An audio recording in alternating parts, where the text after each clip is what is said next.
You think you're being loving when you're actually being controlling, and that's exactly why narcissists find you so irresistible. You've been taught that love means never letting go, but what you call love is actually fear dressed up as devotion. If this sounds like I'm reading your soul, hit that subscribe button and tell me in the comments what you find hardest to release control over.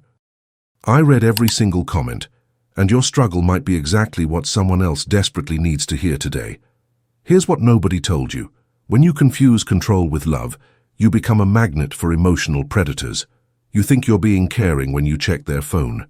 You think you're being devoted when you rearrange your entire life around their moods. You think you're being loving when you try to fix their problems before they even ask. But that's not love. That's fear of abandonment wearing a beautiful mask. John Bowlby, the father of attachment theory, showed us something devastating. Our early experiences with caregivers become the blueprint for every relationship that follows. If you grew up believing that love required constant vigilance, constant proving, constant earning, then you learned to confuse anxious monitoring with genuine care.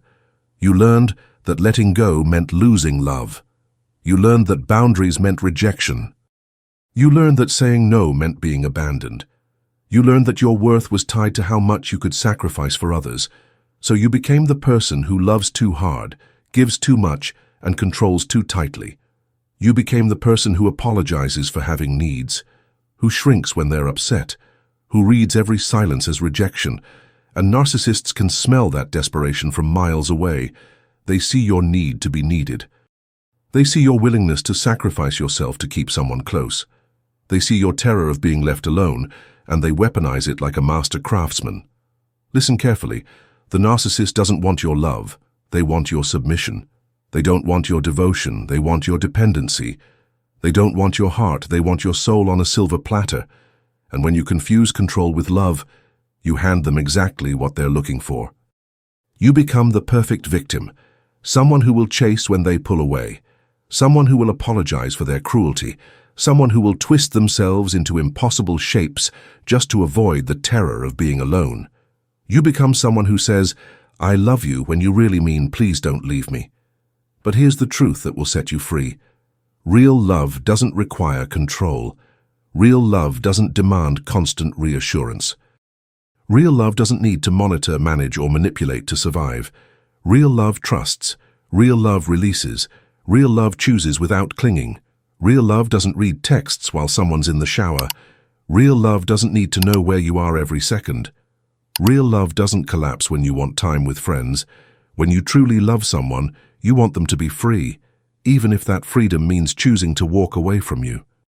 When you truly love someone, you don't need to analyze their every word, decode their silences, or walk on eggshells around their moods. When you truly love someone, you love them enough to let them go. I know this terrifies you. Every cell in your body is screaming that letting go means losing everything. Your nervous system is convinced that if you're not hypervigilant, something terrible will happen. Your inner child is panicking that if you're not constantly giving, constantly proving your worth, constantly making yourself indispensable, you'll be abandoned like garbage on the side of the road. But that abandonment you're so afraid of, it already happened. It happened when you were small and vulnerable, and someone taught you that love was conditional, that it had to be earned, that it could be lost if you weren't perfect enough. That little person inside you has been trying to control their way back to safety ever since. But control isn't safety. It's a prison you've built around your own heart. And you've become both the prisoner and the guard. Bowlby called this an anxious attachment style. The desperate need to merge completely with another person because separation feels like death. Your nervous system learned that distance equals danger, that independence equals abandonment. But what you don't realize is that this very desperation pushes away the healthy love you crave and attracts the toxic love that will destroy you piece by piece. Healthy people don't want to be controlled. They don't want someone who needs them to survive. They don't want to be responsible for your emotional regulation, your sense of self, your entire reason for existing. They want someone who chooses them from wholeness, not desperation, someone who adds to their life instead of consuming it. Narcissists, on the other hand, thrive on your desperation. They need you to need them. They need you to be afraid of losing them. They need you to sacrifice yourself on the altar of their ego. Your control feels like love to them because it feeds their sense of power. Your jealousy feels like devotion because it strokes their vanity. Your inability to leave feels like loyalty because it guarantees their supply. When you confuse control with love, you become their perfect, narcissistic supply. But listen to me, you can break this pattern. You can learn the difference between love and fear, between care and control, between choosing someone and clinging to them like a life raft. Start by recognizing that every urge to control comes from wounded places inside you. That part of you that wants to read their texts. She's the little girl who was lied to and now trusts no one. That part of you that needs constant reassurance.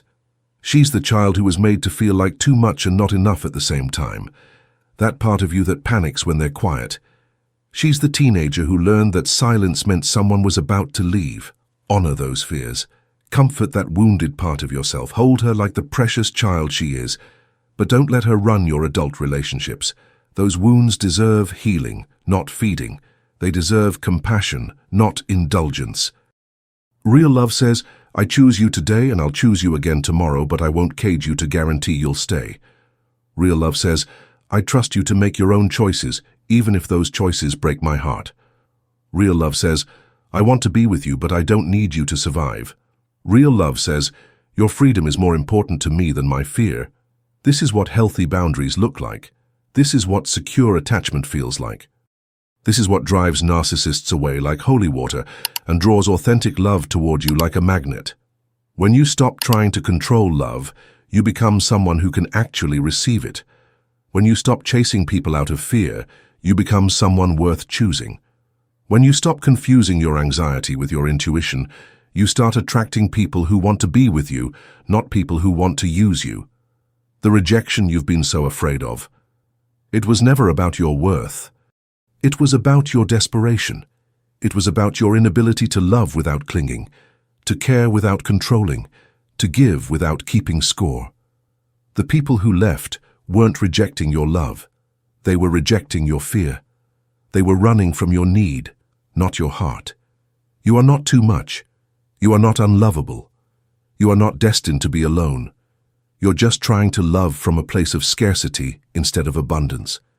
You're trying to earn something that can only be freely given. You need to learn that love is not about holding tight. It's about loving so deeply that you can hold with open hands. It's about trusting so completely that you don't need proof.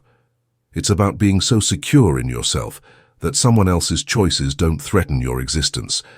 Stop confusing control with love. Stop attracting people who need to be needed instead of people who choose to stay. Stop mistaking your anxiety for intuition and your fear for protection. The narcissists in your life aren't there because you're broken. They're there because you've been trying to love with your wounds instead of your wholeness. You deserve love that chooses you freely, not love that you have to earn through surveillance and sacrifice. You deserve someone who sees your worth without you having to prove it every single day. That kind of love exists. That kind of love is possible. That kind of love is waiting for you. But first, you have to let go of the counterfeit version you've been calling love. You have to release the death grip you have on control and trust that real love will stay without being caged. The real thing is so much better than what you've been accepting. The real thing will heal you instead of breaking you. The real thing will set you free instead of keeping you prisoner. Trust me on this. Let go. The love you're afraid to lose was never really love at all. The love that's meant for you won't run when you stop chasing. It will finally have space to breathe, to grow, to choose you back, and that's when everything changes.